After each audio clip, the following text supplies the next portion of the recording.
पहुँचे, बाबा का दर्शन किया, जल चढ़ाया, 108 बार श्री शिवाय नमस्तुभ्यम कहा, कंकर शंकर पूजन करी, मंत्र जाप किया, नाम जाप किया, स्मरण किया। तो शिव त्रिकालदर्शी कैलाशी अविनाशी भगवान शंकर करुणा क्यों ना करें, कृपा क्यों ना करें।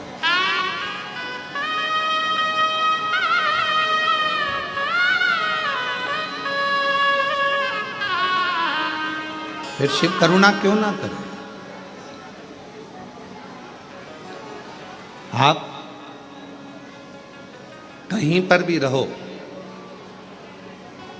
जहां तुम्हारी मर्जी पड़े वहां रहिए, घर में, दुकान पर, फैक्ट्री में, मकान में, सर्विस में, नौकरी में, जहां तुम्हारा मर्जी पड़े वहां रहो। कई माताएं कहती हैं, कई भाई कहते हैं कि हम मंदिर नहीं जा पाते क्योंकि हमारी कॉलोनी से मंदिर बहुत दूर है। कई लोग कहते हैं कि हमारी सोसाइटी में मंदिर नहीं है। कोई कहता है हम इतनी बड़ी सिटी में रहते हैं कि वहाँ मंदिर हमारे पास में लगता नहीं। कोई कहता है कि हमारे यहाँ मंदिर तो है पर मंदिर के अंदर जाने नहीं देते।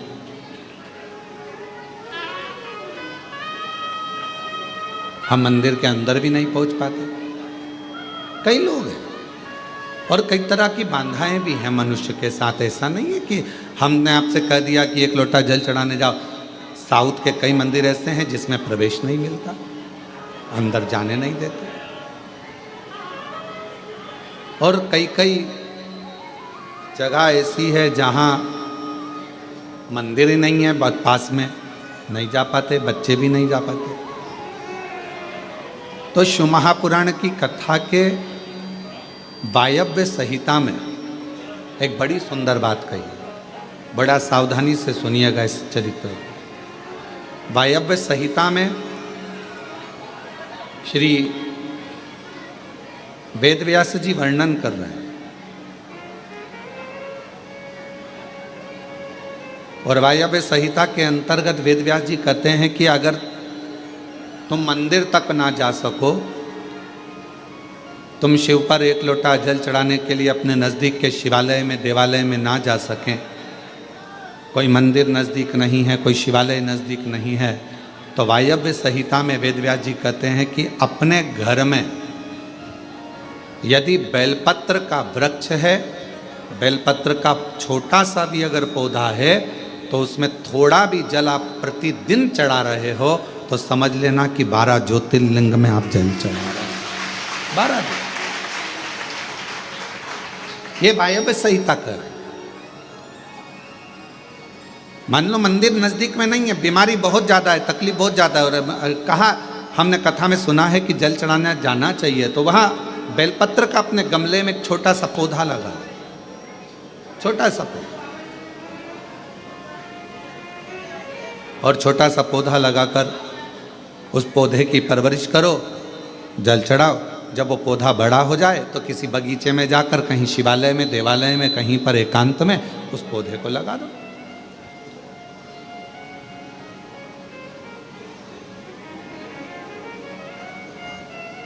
जैसे तुलसा जी को बड़ा कर कर तुलसा जी का मंगल विवाह शालिग्राम जी से होता है, देव उठनी एकादशी पर शालिग्राम बाबा के साथ मंगल विवाह किया जाता है, वैसे ही बेलपत्र के पौधे को बड़ा कर कर उसको भी शिव को समर्पित किया जाता है,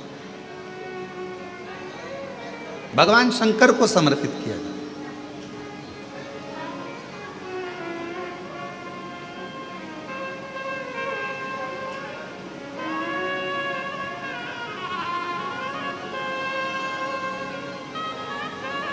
पर उस पौधे को पहले आपको बड़ा करना पड़ता है। पहले जैसे बेटी को बड़ा करते हैं और फिर उसका कन्यादान करते हैं, बेटी को बड़ा कर कर कन्यादान देते हैं, उसी तरह से बेलपत्र के पौधे को बड़ा कर कर उसकी आराधना साधना कर कर फिर उसका दान दिया जाए। कई लोग बड़े विचित्र हैं कि भाई हमको बेलपत्री का पौधा दान करना है, कुबरेश्वर धाम आए, उज्जैनी गए, किसी गुरुजी के यहाँ गए और बाजार में से पौधा ले लिया और बेलपत्र का पौधा दान कर आए। उसको कम से कम थोड़ा समय अपने घर में तो रखो।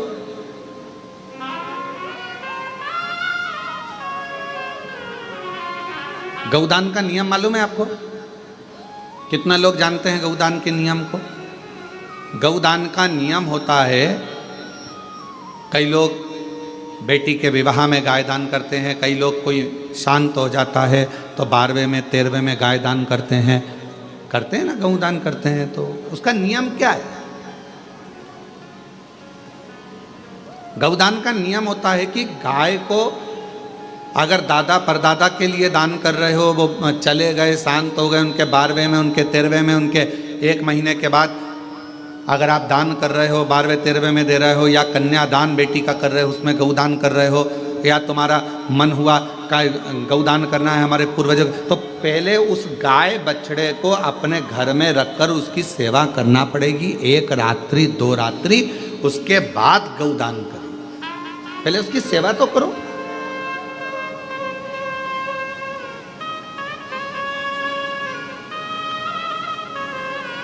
आपने तो डायरेक्ट फोन कर कर कह दिया गाय लिया ना, दान करना है। पंडित जी ने संकल्प छुड़ाया, गाय दरवाजे पर आई और 1 मिनट में संकल्प छूटा। पंडित जी से कहा ले जाओ गाय, लेके जाओ जल्दी से, गाय बछड़ा लेकर जाओ। पंडित जी गाय बछड़ा लेकर चले, ढीले कम करो, गाय बछड़ा पंडित जी लेकर चले। ये श्रेष्ठता नहीं। तुलसा जी का पौधा घर में रखकर उसको पोषित कर कर बड़ा कर कर फिर शालिग्राम भगवान से विवाह कर कर फिर दिया जाए। बेलपत्र का पौधा पहले बड़ा कर कर अपने घर में थोड़ा सा, नहीं ज़्यादा रख सकते तो 8 दिन 7 दिन 5 दिन 15 दिन 20 दिन 1 महीना 2 महीना 4 महीना 6 महीना जितना आपका रख सकते हो रखकर फिर किसी जगह पर लगाएं। क्यों? क्या जरूरत है गुरुजी अपने घर में पौधे को रखकर फिर दान करना, अपने घर में पौधे को रखकर फिर कहीं लगवाना, अपने घर में पौधे को पहले परवरिश कर कर फिर कहीं उसको लगवाना? कारण क्या पड़ता है? कारण एक है, वायव्य संहिता शिव महापुराण की कहती है, अगर हमने किसी बेलपत्र के पौधे को अपने घर में रखकर 5 दिन 7 दिन 1 महीना 15 दिन 6 महीना उसको परवरिश करा तो हमारे घर का कितना भी नेगेटिवता, कितनी भी हमारे घर में कुछ भी गंदा हो रहा है, कुछ गलत हो रहा है, कोई गलत हो रहा है, कोई झूठ बोल रहा है, कोई पाप कर्म हो गया हमारे घर में, इस भूमि पर जिसमें हम रहते हैं उस घर में एनर्जी अगर नहीं है तो आपने उस पौधे को अपने घर में रखकर उसका परवरिश कर कर 15 दिन 7 दिन 1 महीना 2 महीना 6 महीना 8 महीना जितना तुम्हारा मन कर जाए, 1 दिन 2 दिन जितना मन कर, उसके बाद पौधे को कहीं लगवा। क्यों? वो हमारे घर का पूरा गलत जो भी विचार होंगे, गलत सोच, गलत विचार, गलत ऊर्जा वो पौधा ग्रहण कर लेता है। बेलपत्र का पौधा अपने अंदर उतार लेता है। बेलपत्र का, और बाद में फिर वो बेलपत्र के पौधे को हम ले जाकर कहीं रोपित कर देते हैं तो उसकी ऊर्जा हमारे घर पर हमेशा रहती है, हमेशा। कैसे? इसके सत्य प्रमाण क्या हो सकता है? तो सत्य प्रमाण का स्मरण करिएगा। एक गाय को 5 दिन 7 दिन 9 दिन 15 दिन अपने दरवाजे से रोटी दीजिए। 9 दिन रोज रोटी दो, 10वें दिन गाय तुम्हारे दरवाजे पर आकर खड़ी हो जाए। बोलो खड़ी होगी कि नहीं होगी? जम के तो बोलो, खड़ी होगी ना। गौ माता को तुमने रोटी दिया, अब गाय रोज आकर, तुम रोटी खा ला रहे 2 दिन 3 दिन 5 दिन तुमने रोटी दिया तो गाय आकर खड़ी हो जाएगी। एक कुत्ता को तुम्हारे दरवाजे पर रोटी देना चालू करो, 8 दिन बाद वो कुत्ता तुम्हारे दरवाजे पर बैठना चालू कर देगा। बोलो सही है कि गलत है? जम के तो बोलो, ठीक है। एक पक्षी के लिए 2 दिन 5 दिन 7 दिन अपने घर के छत पर अनाज डालकर देखो, 7 दिन के बाद पक्षी तुम्हारे दरवाजे पर, तुम्हारे छत पर आना चालू करेंगे कि नहीं करेंगे? बोलो बोलो, जम के बोलो। पक्षी आ रहे हैं, गाय आ रही है, कुत्ता आ रहा है, किसी को दे रहे हो आप तो वो आ रहा है। उसी तरह जब हम हमारे घर में एक बेलपत्र के पौधे को बड़ा करते हैं और बड़ा करने के बाद उस बेलपत्र के पौधे को तुम कहीं पर भी, इंदौर में रहते हो सीहोर में आकर तुमने लगा दिया, खरगोन में रहते हो बरहानपुर में जाकर लगा दिया, ग्वालियर में तुम्हारा मन पड़े तुम अपने घर के आसपास में भी कहीं पर भी उस पौधे को तुम रहते यहाँ हो 200 मीटर की दूरी पर, 500 मीटर की दूरी पर, 5 किलोमीटर पर, 10 किलोमीटर कहीं पर भी जाकर उस पौधे को लगा दो। वो पौधा तुम्हारे घर में कितनी भी नेगेटिवता रहेगी, वो पौधा अपने आप तुम्हारे घर की गंदगी को खींचता रहेगा, नेगेटिवता को खींचता रहेगा, कहीं पर भी रहे, किसी भी जगह।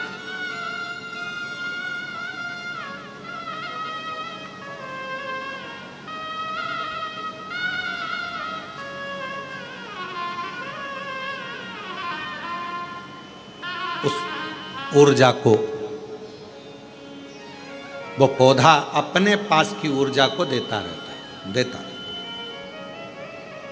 और सरल भाषा में समझो, वायव्य संहिता को, व्यास जी महाराज द्वारा रचित शिव महापुराण की वायव्य संहिता और सरल भाषा में समझो।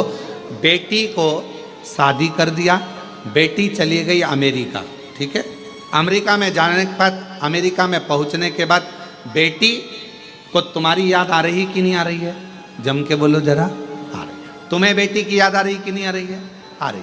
याद आ गई तो वो कभी ना कभी तो तुमसे फ़ोन पर बात करेगी, मम्मी कैसी हो, मैं पहुंच गई हूँ, अच्छे से हूँ, अभी कितनी बज रही है तुम्हारे इंडिया में, हमारे यहाँ तो ये टाइम हो रहा है। बेटी से बात करो उसकी, अर्थात वो अपनी ऊर्जा से तुम्हारी ऊर्जा की ओर अग्रणी।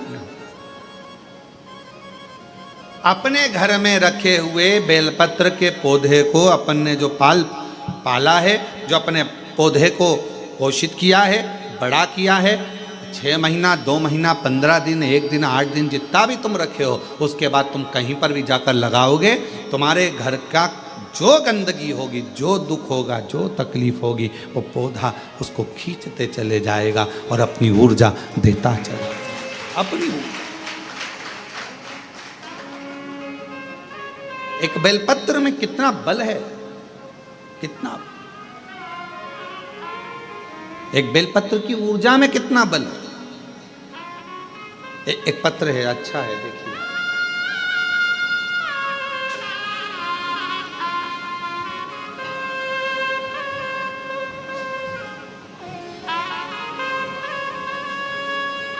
मेरा नाम शिवानी चौहान है।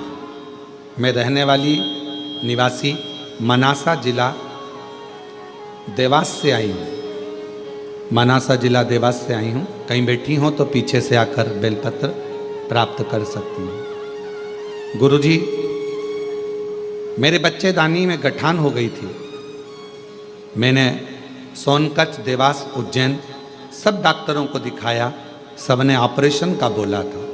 फिर मैंने शिवजी पर चढ़ा हुआ जल और बेलपत्र को खाना, डीले कम करो डीले, बेलपत्र खाना शुरू किया। शिवजी पर चढ़ा हुआ जल और बेलपत्र खाना शुरू किया। फिर मैं 5 दिन के बाद डॉक्टर को बताने गई तो उन्होंने बताया कि गठान गल चुकी है, ऑपरेशन की कोई जरूरत नहीं है। ये पत्र, ऑपरेशन की कोई जरूरत नहीं, गठान गल गई।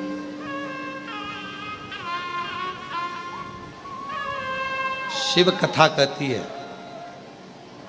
शिव महापुराण की कथा कहती है, शिवजी पे चढ़ी हुई,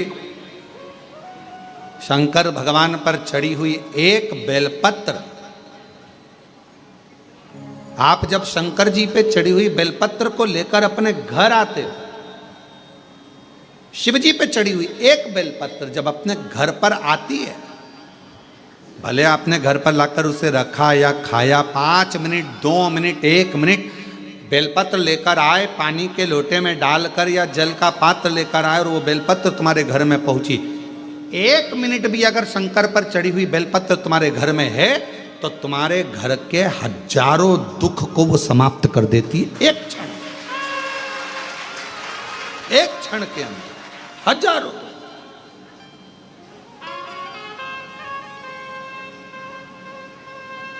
एक पत्र और है, देखिए अच्छा है, बहुत अच्छा।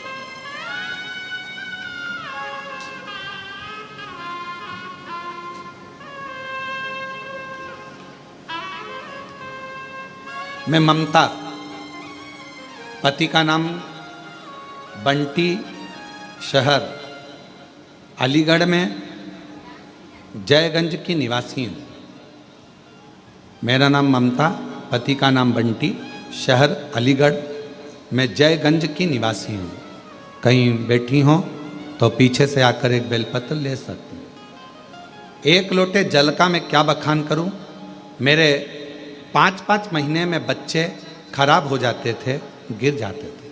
डॉक्टर ने कह दिया था कि मेरी बच्चादानी में कोई समस्या है, जिसकी वजह से मेरे बच्चे 3 से 5 महीने के अंदर मर जाते हैं, जिससे मैं और मेरे पति पूर्ण रूप से टूट गए। हमारी सब उम्मीदें खत्म हो गई। क्यों? क्योंकि डॉक्टर ने कह दिया था कि संतान सुख नहीं हो सकती। तभी मेरी एक सहेली, एक पड़ोसी ने पशुपतिनाथ व्रत और आपकी कथा के बारे में बताया, तो मैंने पशुपतिनाथ का व्रत करना शुरू किया। कथा सुनना लगी आपकी, और मेरे पति 1 लोटा जल लेकर मंदिर जाने लगे। एक दिन कथा में आपने आंकड़े की जड़ का प्रयोग बताया। बाबा की कृपा से 3 महीने भी नहीं हुए थे कि मेरा फिर गर्भ ठहर गया। लेकिन गर्भ 4थे महीने में आते से ही पहले जैसी परेशानी आने लगी। डॉक्टर ने कहा कि तुम्हारी बच्चादानी फिर बेकार हो रही है, इसमें टांके लगाना पड़ेंगे। तब हमने कहा, घबरा गए, डर गए। कहा ठीक है सर, हम 2 दिन के बाद में फिर हम शिव जी के मंदिर जाते। बेलपत्र लाकर खाना प्रारंभ करा, श्रीफल वाला नारियल वाला प्रयोग करा, और फिर वापस हम डॉक्टर के पास जब अल्ट्रासाउंड कराने के लिए गए तो डॉक्टर ने कह दिया कि अब तुम्हें टांके की ज़रूरत नहीं है, और बाबा ने चाहा तो तुम्हें बच्चा अच्छा हो जाएगा। मैं फिर वापस धीरे धीरे तकलीफ बढ़ने लगी।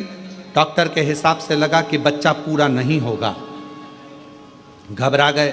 तब फिर बाबा की बेलपत्र लाते, अपने पास में रख लेते। ना जाने उस बेलपत्र में ऐसा क्या कि बेलपत्र को लाते से ही दुख कटना प्रारंभ हो गया, और बाबा की कृपा से डॉक्टर भी सोच में पड़ गए। 5 जनवरी 2024 को मुझे पुत्र रत्न की प्राप्ति हुई, जो पूर्ण रूप से स्वस्थ है। ये एक बेलपत्र के अंदर, एक बेलपत्र के बल कितना आ जाए।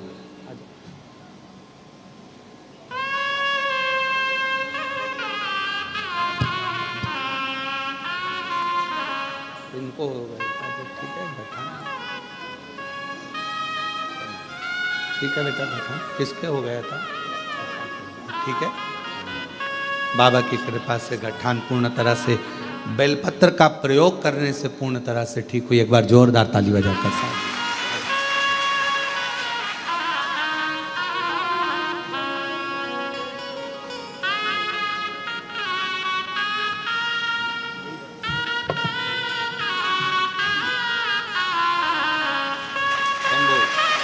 एक बार जोरदार ताली बजाकर।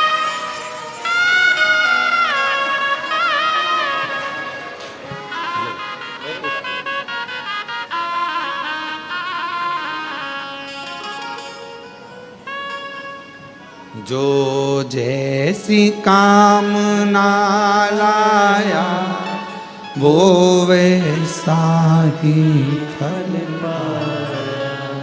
जो जैसी कामना लाया, वो वैसा ही फल पाया। नहीं खाली उसे लौटाया, वो मन ही मन हर्षाया, और कर दिया माला माल काशी वाले। लुटा दिया भंडार काशी वाले। लुटा दिया भंडार काशी वाले। कर दिया माला वो शिव है, वो शंकर, वो ओगड़ी, वो दयालु, वो सागर, वो कृपा करने वाला, वो दया करने वाला, वो दया की पूंजी वो कृपा की पूंजी, करुणा की पूंजी। आप जिस भरोसे से, जिस विश्वास से, जिस आनंद से, जिस भरोसे से, जिस दृढ़ता से, जिस आनंद से उसको पूछते हो, उसको भजते हो, उसका स्मरण करते हो, उसको नाम जाप करते हो, उसको पूछते हो, वो उस रूप में आपके सामने आकर खड़ा हो जाता है। उस रूप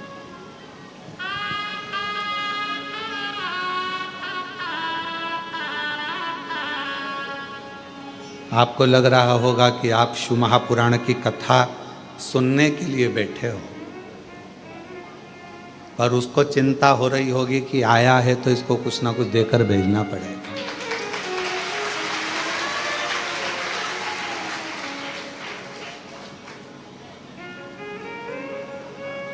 आप तो आ गए कथा सुनने के लिए कि हम कंकर शंकर का पूजन करने आए हैं, यहाँ पर 108 बार श्री शिवाय नमस्तुभ्यम बोलने के लिए आए हैं, कंकर शंकर का पूजन करने आए हैं। कथा मिल गई सुनने के लिए, हमको कथा मिल गई सुनने के लिए। इतने खुश हो रहे हो आप लोग, तो आपको कथा मिल गई सुनने के लिए। पर उससे तो पूछो उसको कितनी तकलीफ हो रही होगी, आ गई अब देना तो पड़ेगा, हो जाना तो पड़ेगा। विचार करो, उसको टेंशन है, थोड़ा आया है, देना है इसको कुछ ना कुछ। वायव्य संहिता कहती है कि बेलपत्र का पौधा, बेलपत्र जीवन में एक ऊर्जा प्रदान करता है।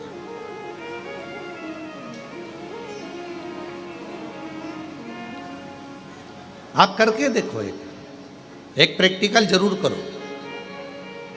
थोड़े दिन अपने घर में एक बेलपत्र के पौधे को रखो, छत पर, गार्डन में, गच्ची पर, बाहर, उसकी सेवा करो, उसका जल चढ़ाओ।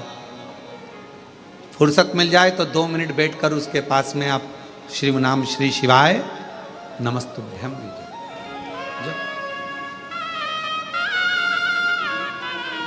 थोड़ी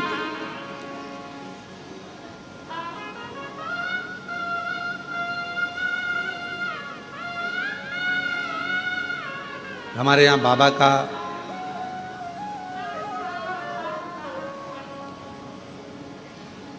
आप लोग जब पीछे ग्राउंड में जहाँ कथा होती है उस ग्राउंड से अगर उधर जाएंगे तो देखेंगे वहाँ बाबा की बेलपत्रियों की एक वाटिका है।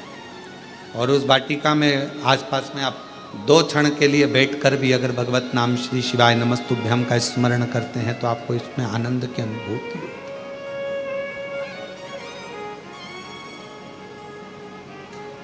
आनंद की अनुभूति होती है शिव नाम से।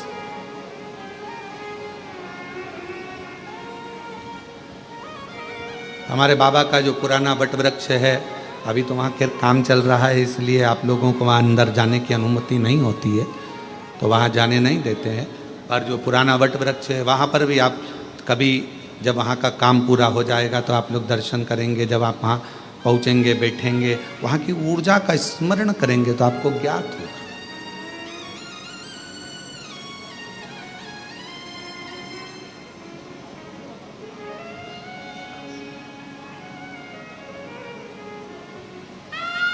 कितनी ऊर्जा, कितना बल एक बेलपत्र के पत्र में होता, कितना बल।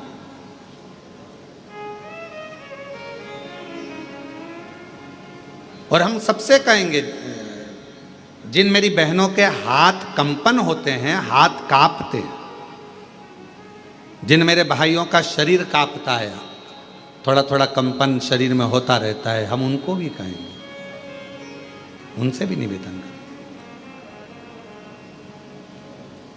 कि अपने जेब में 2 जेब होती है, एक जेब में मोबाइल रखो मना नहीं है, एक जेब में पैसा रखो मना नहीं, पर एक जेब में आप शिव जी पे चढ़ी हुई बेलपत्र को रखना प्रारंभ करो, फिर आपके शरीर का स्थिरता धीरे धीरे धीरे धीरे अपने आप पाना प्रारंभ हो।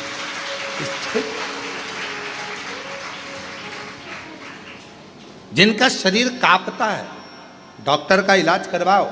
डॉक्टर शिव का एक रूप है, दवाइयाँ लो, गोलियाँ लो, जांचें कराओ, पर साथ में कहीं अगर बेलपत्र का पौधा है, बेलपत्र का वृक्ष है, उस बेलपत्र के वृक्ष की छांव में थोड़ी देर बैठकर, बेल के वृक्ष की छांव में बैठकर श्री शिवाय नमस्तुभ्यम का स्मरण करो। 8 दिन 15 दिन कर कर देखो, 16वें दिन हमको पत्र लिखकर भेजना कि तुम्हारे हाथ पैर कांपने में थोड़ी आनंद हुआ कि नहीं हुआ, ठीक होना चालू हुआ कि नहीं। ऊर्जा, एक बेलपत्र की पत्ती में वो बल होता है, एक बेलपत्र के वृक्ष में वो बल होता है जो सुख प्रदान करता है।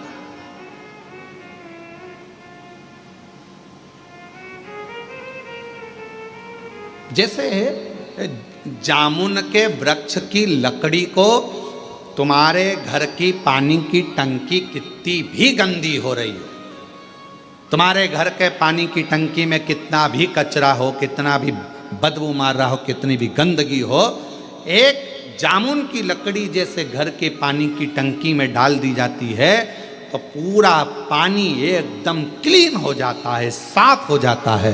उसी तरह बेलपत्र का एक छोटा सा पत्ता भी हमारे जीवन को ना जाने कितनी सफाइयां कर देता, कितना पाप कर्म, कितना दुख, कितना कष्ट, कितनी तकलीफ है। एक बेलपत्र का पौधा, एक बेलपत्र का पत्ता हमारे जीवन को आनंद दे दे। वायव्य संहिता शिव महापुराण की कथा कर एक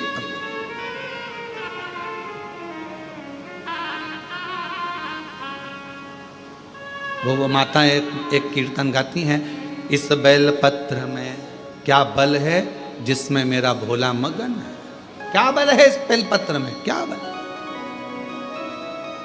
कल हरतालिका तीज रहेगी, 26 तारीख की हरतालिका तीज है। कल पूरा भारत, पूरा विश्व, जगह जगह पर माताएं फुलेरा बांधेंगी। उस फुलेरे का दर्शन करने के लिए भले तुम्हारा व्रत हो चाहे ना हो, पर 5 फुलेरे का दर्शन अवश्य कर कर आओ, अपने जीवन को धन्य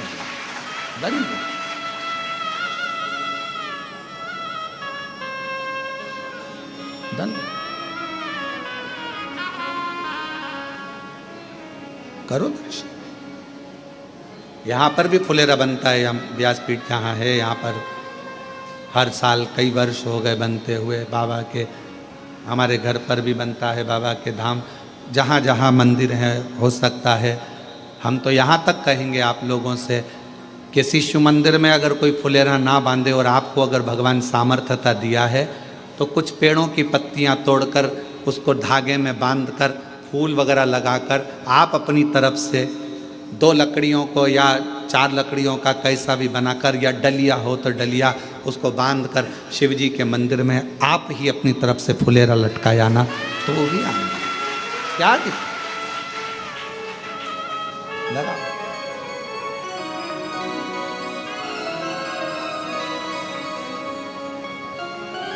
टेढ़ा सा मुकुट सिर पर, वो कहते हैं ना, टेढ़ा सा चंद्र सिर पर रखा है किस अदा से, करुणा भरी है, करुणा भरी निगाह से, और बिन मोल बिक गए जब से छवि निहारी, फूलों में सज रहे गोरा के त्रिपुरारी,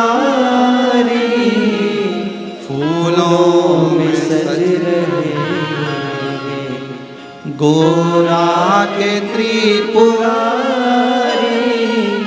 और साथ सज रहे,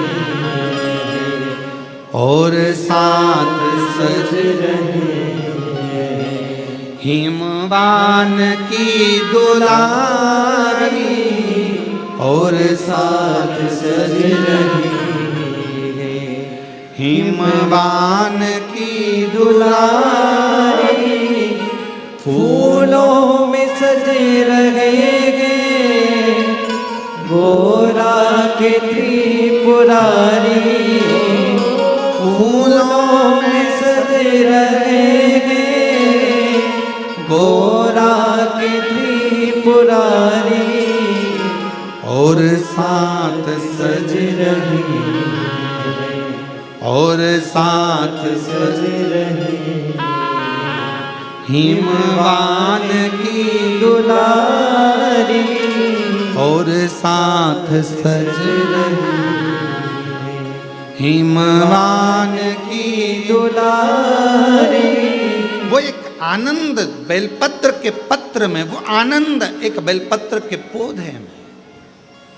चंदन की लकड़ी को कीचड़ में पटक दो तो भी सुगंध देती है। चंदन की लकड़ी को अलमारी में बंद कर दो तो भी सुगंध देती है। चंदन की लकड़ी को एक कपड़े में बांध कर रख दो तो भी सुगंध देती है। चंदन की लकड़ी को छत पर रख दो तो भी सुगंध देती है। चंदन की लकड़ी को जमीन में गाड़ दो तो भी सुगंध देती है। चंदन की लकड़ी चाहे कीचड़ में पटको चाहे कचरे में पटको, पर चंदन की लकड़ी अपनी सुगंध दिए बिना नहीं रहती। उसी तरह बेलपत्र अपना असर दिखाए बिना रह नहीं सकता। बेलपत्र और बेलपत्र का पौधा अपना असर दिखाए बिना रहता नहीं है। वो उसकी ऊर्जा वो दिखाता है। उसका ऊर्जा हमें सुख देता है। शिव जी के मंदिर में जाओ ना तो तुम वहां से प्रसाद मांगो ना मांगो, पर एक बेलपत्र का प्रयास करा करो। हाँ, यहाँ लोग आते हैं, बेलपत्र कई माताएं पूजन कर कर चली जाती हैं, वहाँ बेलपत्र पड़ी रहती है। कई माताएं उसको उठा लेती है, धोती है, खा लेती है।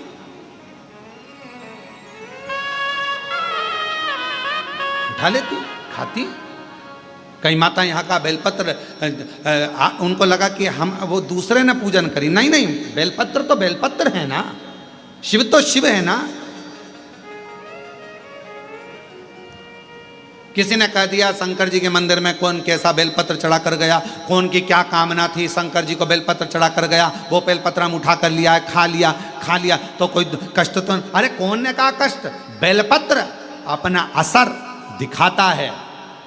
कोई भी चढ़ाए, कैसा भी चढ़ाए, चलो तुम जाओ बेलपत्र के हाथ में, लोग कह रहे हैं वो बेलपत्र हमारे ऊपर असर करेगा कि नहीं करेगा। हम एक बात कहते हैं, 10 का नोट या तुम एक काम करो 500 का नोट, कोई मुर्दे को जलाने के लिए शमशान में गए और चलते चलते शमशान के पास में 500 का नोट की गड्डी मिल गई तुमको।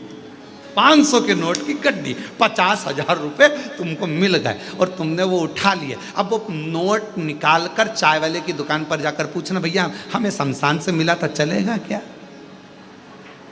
चलेगा कि नहीं चलेगा? फिर वही 500 रुपये लेकर तुम सुनार की दुकान पर जाना, क्या भैया हमें कोई अच्छी सी लौंग बता दो, हमें 5-10 हजार रुपये की, पर हमारी को गड्डी जो है, बोलो शमशान से मिली है, तुम्हें चलेगी कि नहीं चलेगी? वो कहेगा नोट तो नोट है रे, शमशान का होए चाहे मसाण का होए चाहे व्यापार का, नोट तो नोट, 500 का नोट तो चलेगा। और पटक के गड्डी देख ले, दौड़ेगा भी। 2 मिनट में गड्डी गायब, तो पटक के देख। अब उसको क्या करना, शमशान का है कि कहाँ का है, उसको तो मतलब है नोट से। उसी तरह बेलपत्र कैसा है, कौन ने चढ़ाया, किसने चढ़ाया, कैसे चढ़ाया? आप तो बाबा का नाम लेकर श्री शिवाय नमस्तुभ्यम, मेरे बाबा इसको औषधि कर दो, मेरे बाबा प्रसाद के रूप में दे दो, औषधि कर कर दे दो। बाबा बड़ी दुखी हूँ, कष्ट में हूँ, कंकर शंकर पे से उठाया, लिया, धोया, खाया, शिव जी को समर्पित। अब उसमें भेद करना,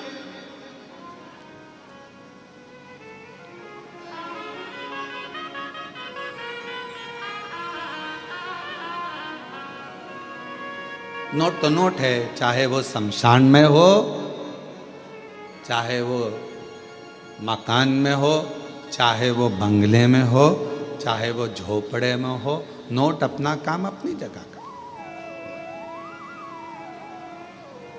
इसलिए निवेदन है, भ्रम में बिल्कुल मत पड़ना। बहुत भ्रम फैला रहे हैं लोग आज के जमाने में। पहले लोग शिव जी को जानते नहीं, मानते नहीं, और अब जब से शिव महापुराण की कथा दुनिया के लोग श्रवण करना चालू करे तो शिव पुराण के ऊपर शंकर जी पर ज्ञान देने वाले 4 गुने हो गए। ऐसा मत करना, शिव जी रूठ जाएंगे। ये मत करना। शंकर जी के मंदिर में जाओ तो ऐसा करो, शिव जी के मंदिर में गए हो तो जल मत पियो।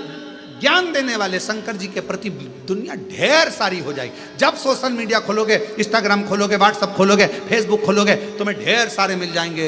शिव जी का ऐसा, शिव जी का वैसा।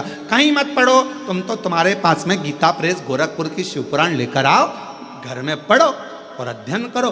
और जब कुबेरेश्वर बाबा की कृपा हो जाए और कभी तुम्हारे को टीवी पर कथा श्रवण करने को बाबा कुबेर भंडारी की सुनने को मिल जाए तो उस पर स्मरण करो कि बाबा ने हमको क्या, उसको सुनो, भटकना नहीं है। जब कोई 10 तरह की बातें बताने लगे कि अपन ने सुन रखा है कि बेलपत्र खाने से रोग मिटेगा, अपन ने सुन रखा है कि शंकर जी पे चढ़ा हुआ जल हमारा कल्याण करेगा, फिर कोई ज्ञान दे तो टीवी बंद कर दो। फिर कोई कहे कि ऐसा मत करो वैसा मत करो, तो मोबाइल में रील चेन, फिर अपने को नहीं देख, क्योंकि अपना विश्वास टूटता, अपना भरोसा टूटता। एक तरफ तो हम भरोसा कर रहे हैं कि हमारा शंकर हमारे दुख हरेगा, और दूसरी तरफ हमने किसी के मुंह से ऐसा सुन लिया, फिर हमारा भरोसा टूट गया। ऐसा करूंगी तो ऐसा हो गया, मतलब मन फिर 2 हो गए, फिर डोल गए। अभी तक एक मन था, मतलब जिससे प्रेम करा उसके प्रति तुम्हारा इतना समर्पण हो गया कि नहीं शादी करूंगी तो तेर से ही करूंगी, भले तू भेंगा हो पर तेर से ही करूंगी, चाहे कुछ भी हो तेर से करूंगी, चाहे कहीं नहीं जाऊं बस तेर से करूं। अब थोड़े समय के बाद मालूम पड़े फिर मन डोल गया कि नहीं, इससे ज्यादा धन तो कहीं दूसरी जगह पर है। फिर अब निकल मन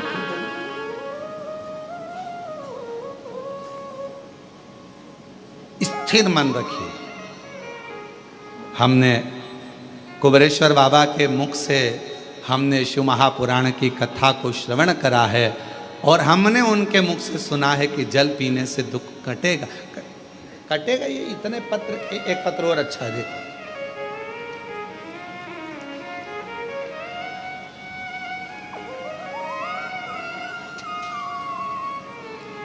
अभी कुछ समय बाद हम यहाँ पर एक बड़ा एक रूम बना रहे हैं कांच का। जितने पत्र बाहर भी पढ़ते हैं कथाओं में, और जितने पत्र यहाँ आते हैं जिन जिनको बाबा ने कृपा करी, उन सब के पत्र, आप कहाँ हो उससे मतलब नहीं, आपका पत्र मेरे बाबा के दरवाजे पर हमेशा आपके रूप में रहेगा। ये पत्र इकट्ठे करें। जो दुनिया के लोग कहते हैं कि कुबेरेश्वर धाम, तो उनको आकर उन पत्र को दर्शन करना चाहिए। तुम्हारा मन पड़े निकालो और पढ़ो कि पत्र में क्या लिखा है, कितनी कृपा। एक पत्र देखिए, मेरा नाम कृष्णा गोस्वामी है, मैं झांसी उत्तर प्रदेश से हूँ, मेरी उम्र 85 साल, और मैं 2022 से रोज शिव महापुराण की कथा आपकी सुन रही हूँ। गुरुजी, मेरी शिव महापुराण छूटती नहीं, मैं ऐसा बाबा के मन में भाव रखकर कथा सुनती। बीच बीच में कथा नहीं आती तो मैं टेंशन में पड़ जाती हूँ। मेरी जी बिल्कुल टेंशन मत लो, प्रयास करते हैं कि कथा में गैप ना हो, चाहे कैसे भी कथा आपको सुनने को मिले, भले ऑनलाइन मिले पर मिल जाए और आप लोग श्रवण कर लें, इसलिए ऐसा प्रयास किया। गुरुजी शिव महापुराण सुनते बाबा की ऐसी कृपा हुई कि असंभव भी शिव महापुराण कथा के सुनने से संभव हुआ। गुरुदेव, सीहोर में हमारे मामा जी के घर हैं, पता चला कि ऑनलाइन शिव महापुराण की कथा आपकी चल रही है। गुरुदेव, 10 साल से मुझे एक बीमारी थी यूरिन की, वो प्रॉब्लम इतनी ज़्यादा थी कि उसका ऑपरेशन डॉक्टर मेरी उम्र के हिसाब से नहीं कर सकता था। पर 10 जून को हम बाबा के इस पवित्र प्रांगण को आए और बाबा से विनय कर गए कि 10 साल से मुझे यूरिन की तकलीफ़ है और मैं कहीं जा नहीं सकती, आ नहीं सकती, इतनी ज़्यादा तकलीफ़ है। 10 साल। पर किसी ने कहा है कि कुबेरेश्वर धाम की भूमि पर अगर कंकर शंकर का पूजन करा जाए और एक रुद्राक्ष लेकर जाया जाए, उसका जल पिया जाए, बाबा कृपा कर। गुरुजी, मैं एक दिन भी सही से नहीं रहती थी उस यूरिन की प्रॉब्लम के कारण, 10 साल से तकलीफ में थी।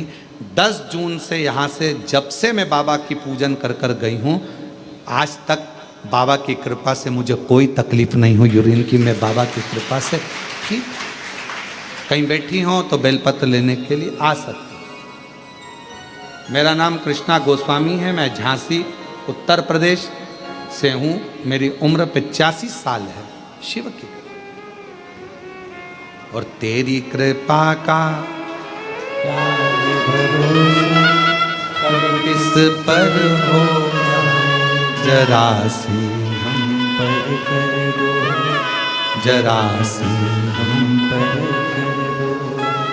तेरी कृपा का क्या है भरोसा, कब किस पर हो जाए, जरा सी हम पर कर दो, जरा सी हम पर कर दो। जिस पर भी हो गई तेरी कृपा करुणा, वो भव पार हुआ, भव पार हुआ। पकड़ लेना। हो चाहे जितना उसका भी बाबा हो पार हुआ, हो पार। आ जाओ, धीरे से आ जाओ। गणका जैसे तेरे मन को भाए, जरा सी हम पर कर दो, जरा सी हम पर कर दो। तेरी कृपा का क्या है भरोसा, कब किस पर हो जाए, जरा सी हम पर कर दो, जरा सी हम पर कर दो। जिस पर भी हो गई तेरी कृपा करुणा, वो पार हुआ, भव पार हुआ। पापी हो चाहे जितना उसका भी बाबा उद्धार हुआ, उद्धार हुआ। गिद्ध अजामिल गणिका जैसे तेरे मन को भाए, जरा सी हम पर कर दो, जरा सी हम पर कर दो। जैसे चंदन की लकड़ी को कहीं पर भी दबा दो, चंदन की लकड़ी भले कीचड़ में पड़ी हो पर वो अपनी सुगंध देती ही देती है। उसी तरह बेलपत्र कैसा भी हो वो हमको फल देता ही देता है, उसका आनंद हमारी जिंदगी में सुख प्रदान करता है। इसलिए तेरे डमरू की धुन सुन के मैं काशी नगरिया हूँ, तेरे डमरू की धुन सुन के मैं काशी नगरिया हूँ, तेरे डमरू की धुन सुन के मैं काशी नगरिया आई हूँ, तेरे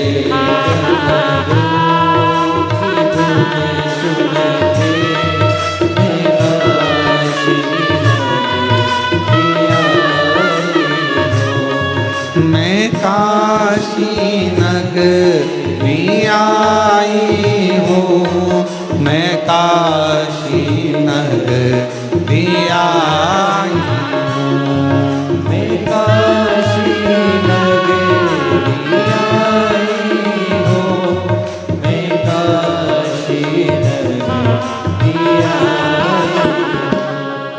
मेरे भोले ओ बम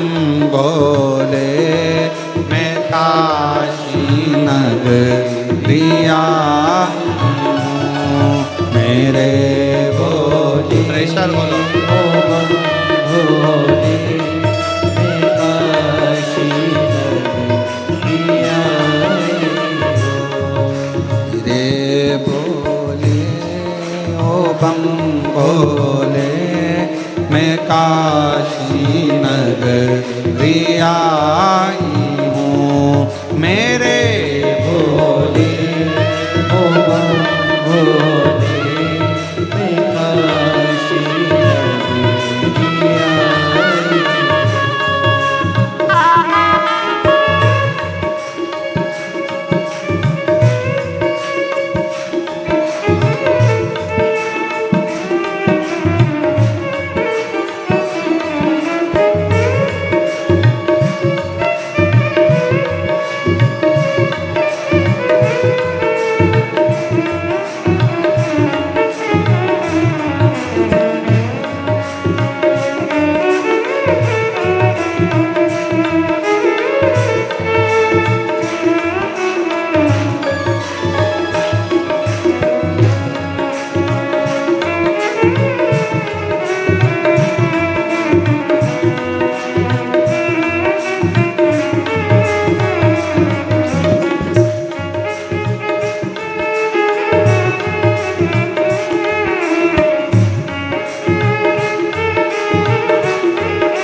भोले ओ बम भोले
काशी में गोरा है।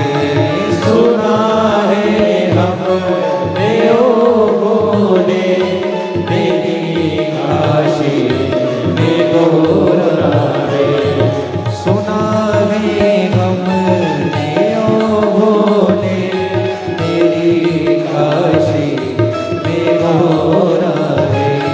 सुना है हमने लोगों ने तेरी काशी में गोरा है। उसी गोरा को पाने को मैं काशी नगरी आई हूँ।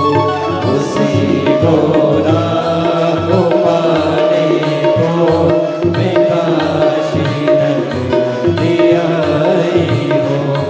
मेरे भोले को गम भोले मैं काशी नगरी आई हूँ। मेरे भोले को गम भोले मैं काशी नगरी आई हूँ। मैं काशी नगरी आई हूँ। मैं काशी नगरी आई हूँ। मैं काशी नगरी आई हूँ। मैं काशी नगरी आई हूँ। हर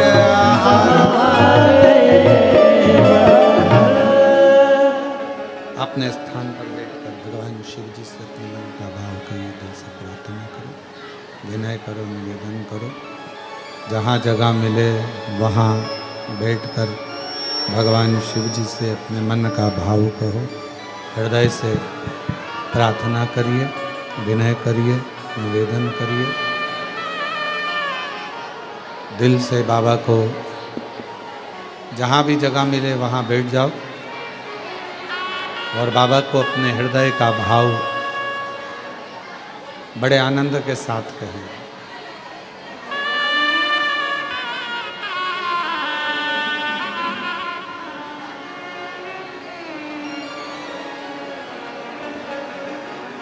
शिव जी को आनंद से प्रार्थना करिए।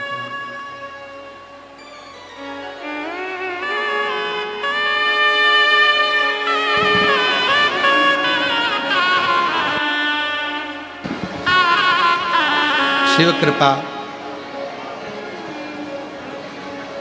भगवान देवाधिदेव महादेव, भगवान शंकर, करुणा सागर, दया सागर भगवान शिव, ओगड़दानी बाबा से अपने मन का भाव बड़े आनंद के साथ हृदय से कहिएगा, प्रार्थना दिल से निवेदन करिए।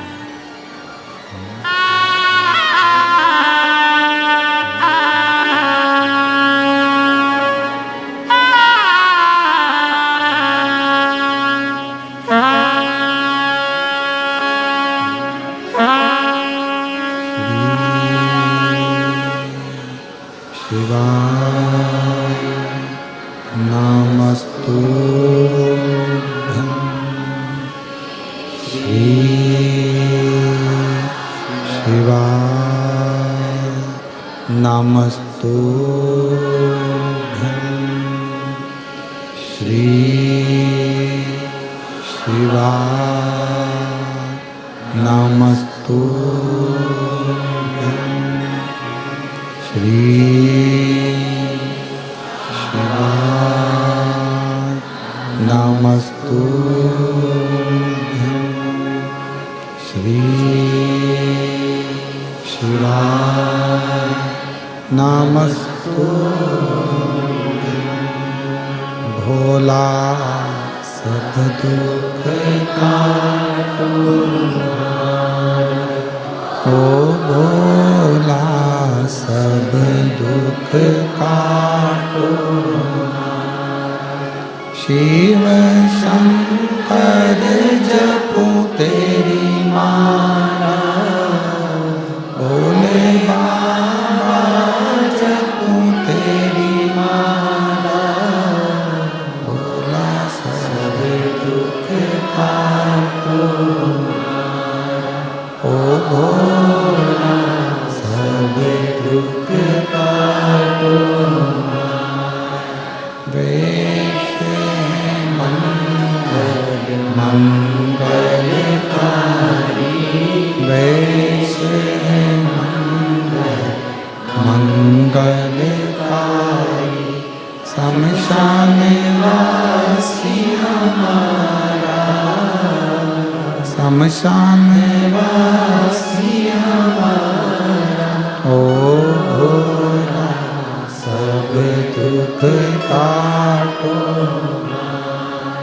ओ भोला सब दुख काटो।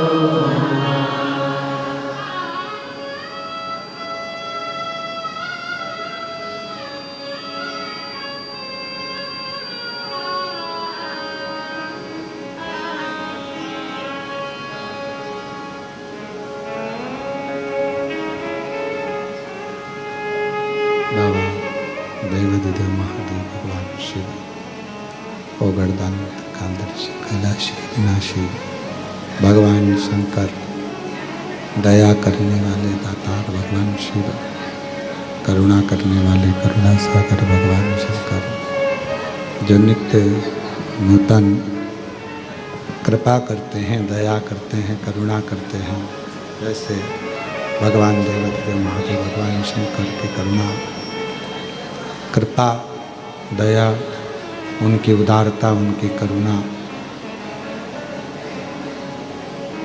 एक बेलपत्र की पत्ती में, एक बेलपत्र की पत्ती में, एक बेलपत्र के वृक्ष में जो बल होता है, जो ऊर्जा होती है, वो ऊर्जा कोई साधारण नहीं होती है। शिव महापुराण की वायव्य संहिता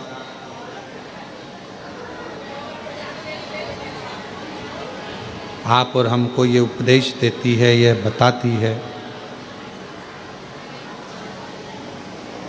कि जब मानव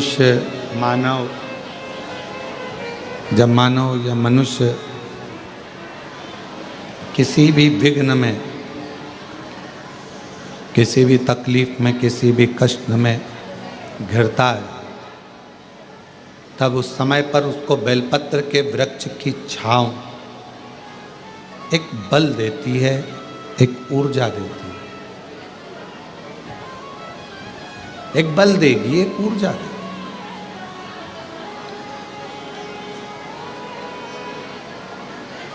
हरतालिका तीज का प्रारंभ जैसे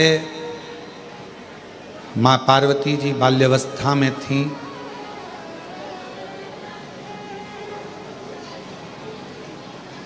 पिताजी उनका ध्यान रखते और कहते कि कहाँ भटक रही हो तुम, क्यों इधर उधर जाना, कहाँ पहुँचना, क्यों जाना। तब पार्वती जी ने एक गुफा के अंदर, पार्वती जी ने, माँ जगत जननी जगदम्बा माता पार्वती जी ने एक गुफा के अंदर, एक कंदरा में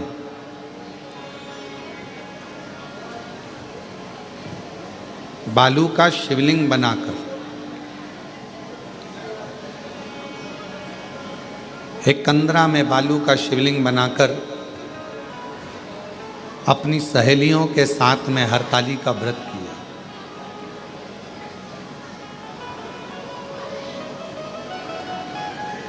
भले दुनिया की दृष्टि में ये हो सकता है कि कई माताएं कहती हैं कि हमारा तीज का व्रत तो श्रावण महीने में हो गया, किसी का व्रत छोटी तीज के रूप में, कोई का व्रत बड़ी तीज के रूप में हो गया, कोई का व्रत कहीं, कोई का व्रत कहीं हो गया। पर शिव महापुराण की कथा कहती है तुमने कोई सी भी तीज का व्रत करा हो वो सब स्वीकार है माँ को, पर हरताली का व्रत एक ऐसा व्रत है जिसमें आप व्रत ना भी करें तो भी फुलेरे का दर्शन कर कर उस व्रत का पूरा पुण्य फल आप प्राप्त कर सकते। हरताली का व्रत करें ना करें, पर उस व्रत का केवल फुलेरे का दर्शन कर कर भी हम फल प्राप्त कर सकते। फल। शिव कथा करे, भगवान शंकर का चरित्र कराए, शिव महापुराण की कथा भगवान शंकर का पवित्र चरित्र कह रहा है, शिव तत्व कह रहा है। छोटी सी अवस्था है मां पार्वती जी की, छोटी सी अवस्था।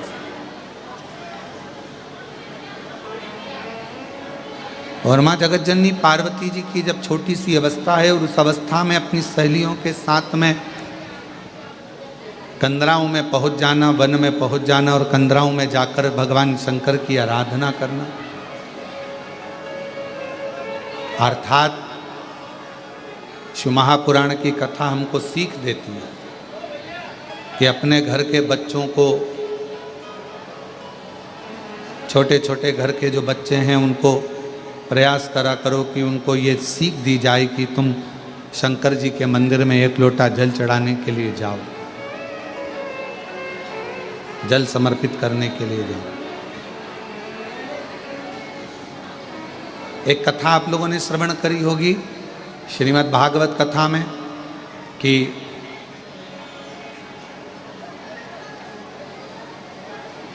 देवता और राक्षसों ने मिलकर मंथन किया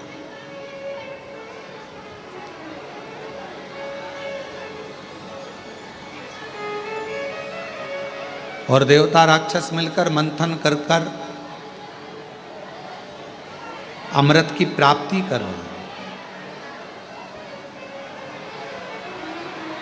पर उस अमृत से पहले जब वो अमृत प्राप्त होता है उसके पहले गौ माता भी निकलती है उस मंथन में, विष भी निकलता है उस मंथन में।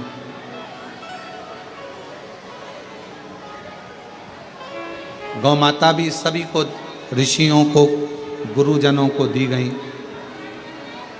विष निकला, उस विष को भगवान देवादिदेव महादेव को दिया गया, भगवान शंकर को दिया गया। बाहर की आवाज़ बढ़ा दो जिससे चोंगों की आवाज़ दूर दूर तक सुनाए।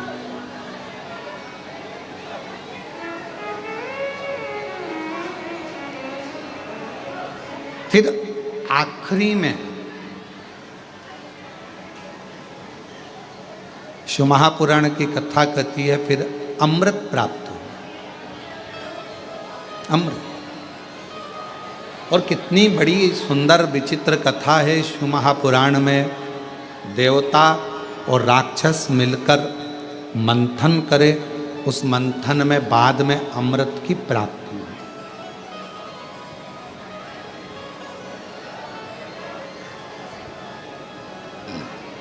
मंथन में अमृत निकला। घर में भी दो तरह के लोग रहते हैं, समाज में, परिवार में, मोहल्ले में, कुटुंब में, गांव में, नगर में, शहर में दो विचार के लोग रहते हैं। एक देव बुद्धि के लोग रहते हैं, एक राक्षस बुद्धि के लोग।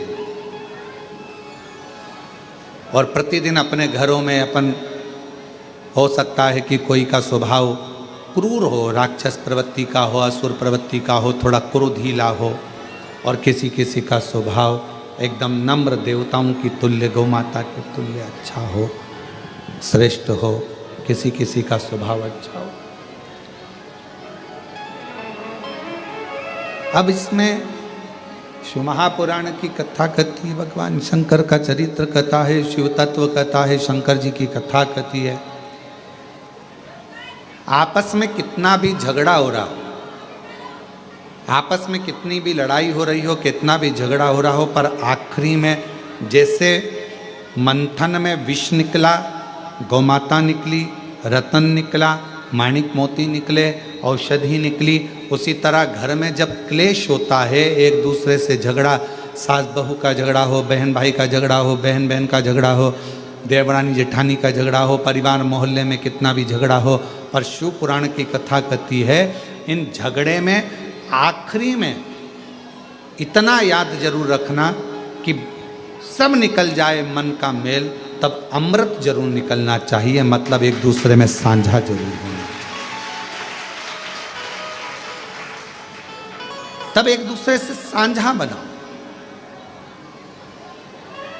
जेठानी से कितना भी झगड़ा हो जाए ना, देवरानी से कितना भी झगड़ा हो जाए, सास बहू का कितना भी झगड़ा हो जाए, भाई भाई का कितना भी झगड़ा हो जाए, रिश्तेदार का कितना भी झगड़ा हो जाए, मोहल्ले में कितना भी आपस में झगड़ा हो जाए, पर शिव महापुराण की कथा कहती है झगड़ा कितना भी हुआ हो पर बात करना कभी बंद मत करो, भले थोड़ी करो पर बात जरूर। क्यों? कितना बड़ा भी झगड़ा हो उसका अंत बातों से ही होता है।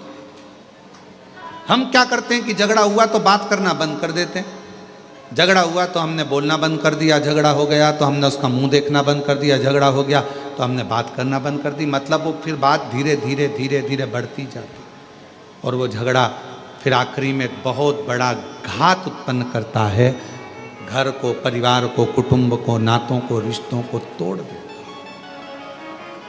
तोड़ कितना भी झगड़ा, बात करना कभी बंद मत करो। थोड़ा थोड़ा चर्चा, थोड़ी थोड़ी बातें चलते रहे। कभी सीखिएगा अपने जीवन में संतों से, साधुओं से, गुरुजनों से, तपस्वियों से, साधकों से, उपासकों से अच्छा कोई जीवन में कोई गुरु मिल जाए तो उससे सीखने का प्रयास करिएगा। यहाँ तक आपको शिव महापुराण की कथा भी ये सीख देती है कि आप सीखिएगा कि कितना कितना दुनिया के कितना कितना लोग अपशब्द कहते हैं, ताना देते हैं, गालियाँ देते हैं, आड़ा टेढ़ा कहते हैं। कई कई लोग अपने अपने फेसबुक पर अपने अपने लेखनी में हर कुछ हमारे लिए हो चाहे बाबा के लिए हो लिख देते हैं और वो लोग फिर दूसरी बार धाम पर आते हैं। पर हम कभी भी उनसे इस तरह की बात नहीं करते कि तुमने क्या लिखा, हम उनका सम्मान ही करते हैं। उन्होंने जो लिखा अपनी मर्जी से, कभी तो बाबा कृपा करेगा।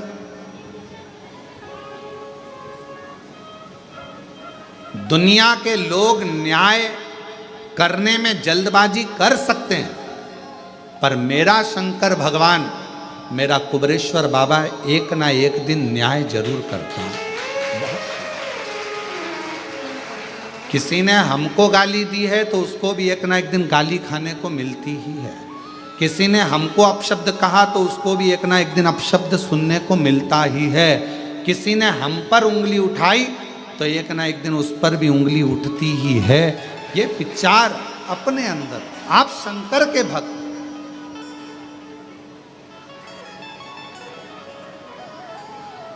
आप विद्वान हैं, आप किसी पर उंगली उठा रहे हो तो एक दिन कोई बड़ा विद्वान आपको भी मिलेगा, आप पर भी उंगली उठाए, फिर उसको भी कोई मिलेगा तो वो भी उंगली उठाए।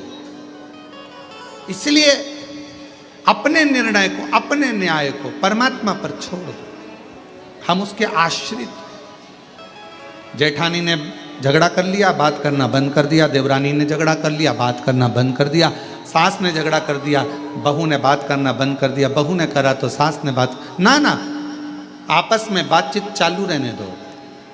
कभी ना कभी ये झगड़ा एक ना एक दिन ठंडा होगा और जब ठंडा होगा तब फिर आप और दुनिया के लोग फिर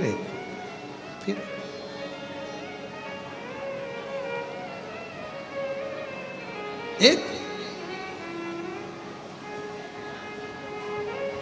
मंथन हुआ, समुद्र मंथन में विष निकला, गौ माता निकली, औषधि निकली, रतन निकला, माणिक मोती निकले, उसके बाद में अमृत बाद में निकला, अमृत बाद में। और बाद में हुआ क्या? आखिरी में हुआ क्या? भगवान नारायण, भगवान विष्णु मोहिनी स्वरूप धारण कर आ गए और मोहिनी स्वरूप धारण कर आए और जितने जितने असुर थे, राक्षस थे, वो सारे राक्षस उस मोहिनी स्वरूप को देखने में लग गए।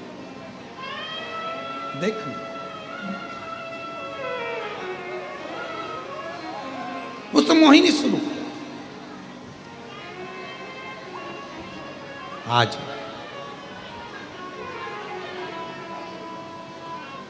कथा कह रही है ये समुद्र मंथन की, और मंथन की कथा कर रही है कि राक्षसों का ध्यान, असुरों का ध्यान भगवान नारायण के उस मोहिनी स्वरूप पर चला गया और अमृत भूल गए, अमृत भूल गए। अब अमृत पर उनका ध्यान नहीं है, अब उनका ध्यान गया है उस स्वरूप पर। इतनी सुंदर स्त्री, इतनी सुंदर मोहिनी स्वरूप, इतना सुंदर नारी है, इतना सुंदर नारी है, उस इतनी सुंदर नारी, इतनी सुंदर नारी, उस नारी पर, उस स्वरूप पर ध्यान, उस स्वरूप पर ध्यान। अब अमृत याद नहीं आ रहा, अब अमृत नहीं दिख रहा।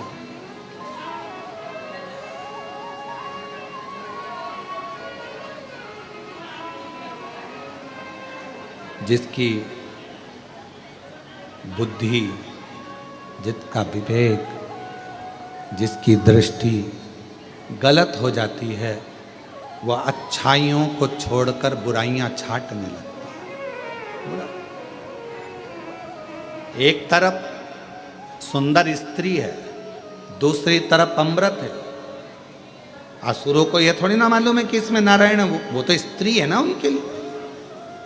एक तरफ सुंदर स्त्री है, एक तरफ अमृत है।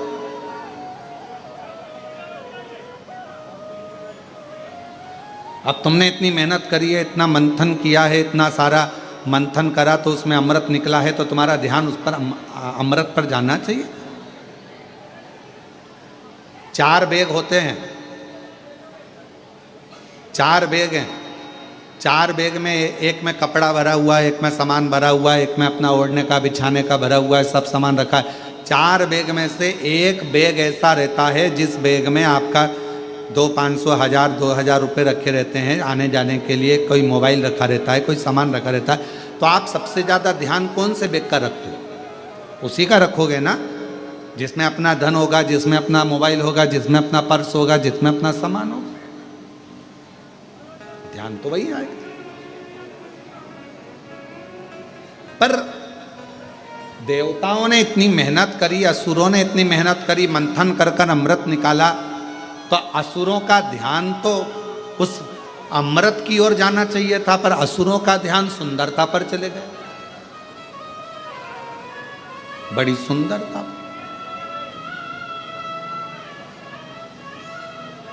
उनका ध्यान अमृत पर नहीं गया, स्त्री की सुंदरता पर गया। जिंदगी में ऐसा मोड़ आता है, व्यक्ति आकर्षण की ओर खिंचता चला जाता है। आकर्षण,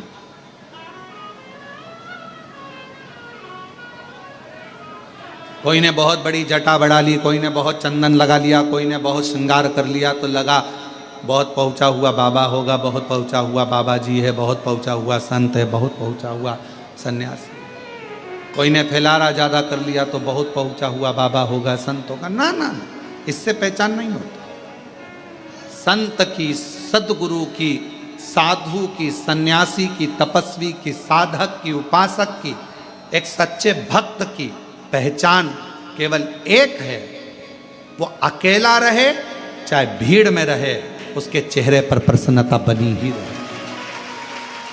एक संत की, एक साधु की, एक सन्यासी की, एक तपस्वी की, एक साधक, एक उपासक, एक विरक्त की, एक सन्यासी, एक संत की, एक भक्त की सबसे बड़ी पहचान है, अकेला होगा तो भी प्रसन्न होगा, भीड़ में होगा तो भी प्रसन्न होगा, परिवार के साथ होगा तो भी प्रसन्न होगा, और परमात्मा के साथ होगा तो भी प्रसन्न होगा। उसकी प्रसन्नता खत्म है, ये उसका आनंद।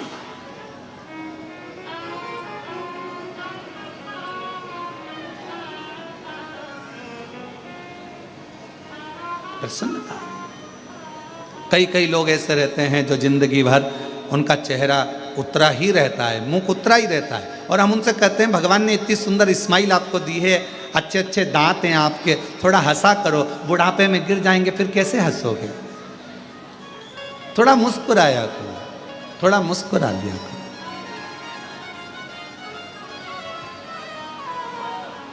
आज भगवान ने तुमको अच्छे अच्छे दांत दिए हैं, अच्छा अच्छा चेहरा दिया है, थोड़ी प्रसन्नता, थोड़ी मुस्कुराहट। कई लोग ऐसे होते हैं धाम पर भी आते हैं, कुबरेश्वर धाम पर, तो भी उनका चेहरा उतर रहता है। हम कहते हैं अपने बाप के घर आई हो तो थोड़ा खिलखिला लिया करो, अपने दामादों से निवेदन है तुम भी मुस्कुरा लिया करो। अपने पिता के घर आए हो, थोड़ा प्रसन्न चित्त में रहने का प्रयास करो। तुम्हारी प्रसन्नता से 10 लोगों को प्रसन्नता होती है। कई लोगों ऐसे हो जाते हैं बेचारे, जब धाम पर आते हैं ऐसा लगता है जैसे खूब मार ठोक के आए हैं। भगवान शंकर जी भी सोचेंगे क्यों आ गई, इससे तो घर पे अच्छी थी, वहीं अच्छी थी। ऐसा चेहरा लेकर बाप के सामने बेटी, बाप के सामने बेटा जब मुस्कुरा कर आता है तो बाप भी मुस्कुराता है, हंसता है, प्रसन्न है। कितना भी दुख है, कल कथा में था, कल कथा सुनी थी, तारकासुर शिव जी को देखकर हंसता है। शिव जी को चिंता पड़ जाती है कि मुस्कुरा रहा है, दुख होने पर भी। कितना भी दुख है मुस्कुराओ, प्रसन्नो, आनंदित हो, क्यों ना दुख कटेगा। एक पत्र है, अच्छा है, देखिए।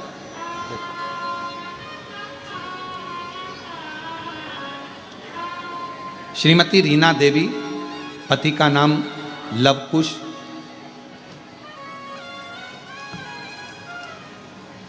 लवकुश सिंह, जेतपुर कला, बहा, आगरा, उत्तर प्रदेश से आए हैं। कहीं बैठे हों तो आ सकते हैं। सन 2014 से लगातार कोशिश करने के बाद भी असफलता हाथ लग रही थी। हमारे बड़े बेटे पुत्र ओमकार सिंह सरकारी नौकरी के लिए 2014 से कोशिश कर रहा था। फिर हमारे घर की एक बहन ने बताया शिव महापुराण के बारे में, फिर हमने कथा सुनना प्रारंभ किया, किंतु विश्वास नहीं टिका। फिर वही वाली बात आ गई कि इतनी जल्दी विश्वास नहीं आ सकता। सियोर वाला महाराज पर, कुबरेश्वर धाम पर इतनी जल्दी विश्वास आ जाना कठिन है। जब तक शंकर की कृपा नहीं होगी तब तक विश्वास आ ही नहीं सकता, आएगा ही नहीं। क्या हो सकता है ऐसा? अब 2014 और अभी क्या चल रहा है, जम के बोलो 2025। हमें विश्वास नहीं आया। हमने सोचा इसी पड़ोसन ना जाने कितने कितने महाराजों का बताते रहते हैं, भरोसा। तब पड़ोसन ने कहा आप मेरी बात पर भरोसा मत करो, आप टीवी पर कथा सुनो। हमने टीवी पर कथा सुनना प्रारंभ करा और कथा सुनने के लिए टीवी के सामने बैठ जाते।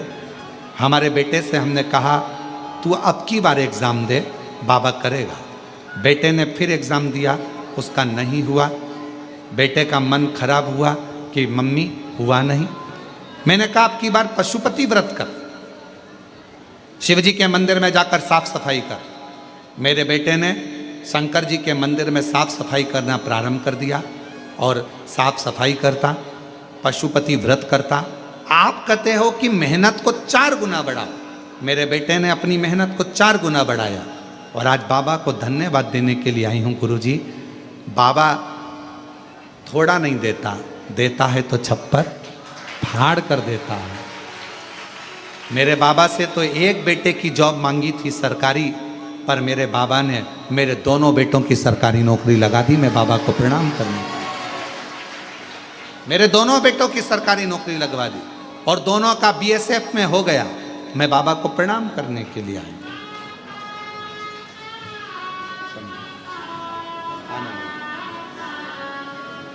बधाई हो आपको, एक बेटे की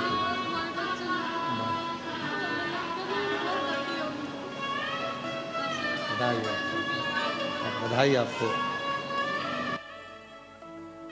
तो दोनों का बधाई, बहुत अच्छा। शिव का 2 बेटों का एक साथ सरकारी नौकरी लगा। एक बार जोरदार ताली बजाकर शिव।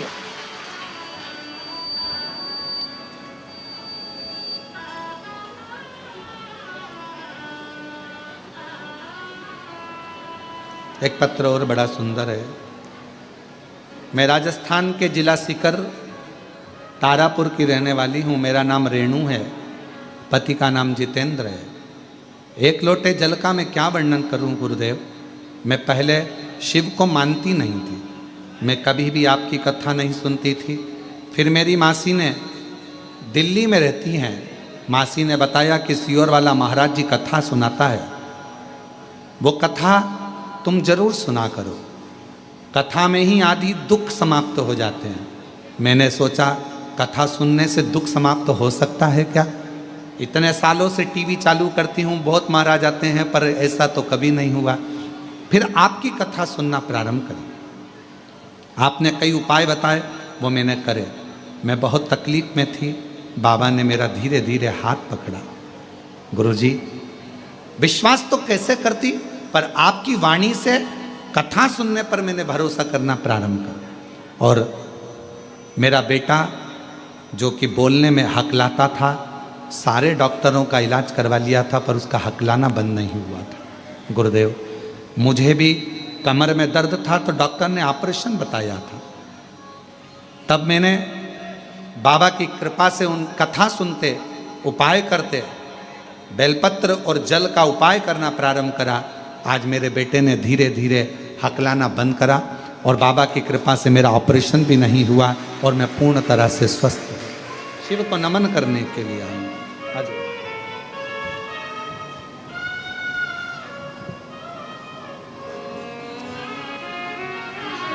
बधाई बधाई, एक ही बेटे को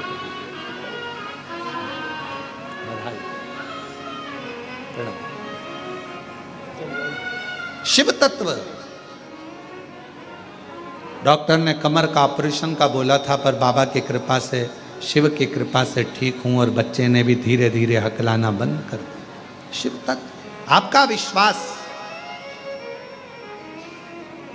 आपका भरोसा, आपकी दृढ़ता। मंथन में अमृत निकला है और मंथन के समय पर मोहिनी स्वरूप में भगवान भी हैं।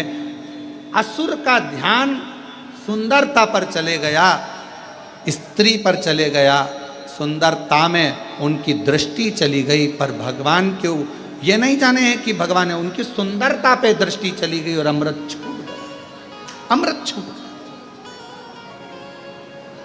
ऐसे कई लोग हैं संसार में जिनसे शिव महापुराण रूपी अमृत छूट रहा। हमारा निवेदन है, जिंदगी में अगर भगवान आपको इस लायक बनाया है, आपके अड़ोस में, पड़ोस में, धड़ोस में कहीं पर भी किसी को भी तकलीफ होती है, आप उसको एक प्रेरणा दिया करो कि शिव महापुराण की कथा सुनो और शिव जी के मंदिर में जाकर एक लोटा जल चढ़ाना प्रारंभ करो, दुख कटना प्रारंभ करो। कुबरेश्वर धाम तो बाद में आना, बाद में, जब मेरा बाबा तुम्हारा हाथ पकड़ ले, जब मेरा बाबा तुमको अच्छा कर दे, जब मेरा बाबा तुमको स्वस्थ कर दे, जब मेरा बाबा आपको अच्छा आनंद सुख प्रदान कर दे, तब कुबरेश्वर धाम आओ, बाद में। पहले तो बाबा के जहाँ हो, अपने घर में रहकर, दुकान पर रहकर, ऑफिस में रहकर कथा को सुनना प्रारंभ सुनो और अपने चेहरे पर अपने आनंद के साथ प्रसन्नता रखो, देने वाला हो, खुश रहो। रोकर जिंदगी नहीं, प्रसन्नता में जिंदगी को निकालने का प्रयास करो। दुख किसकी जिंदगी में नहीं आता, तकलीफ किसकी जिंदगी में नहीं आती,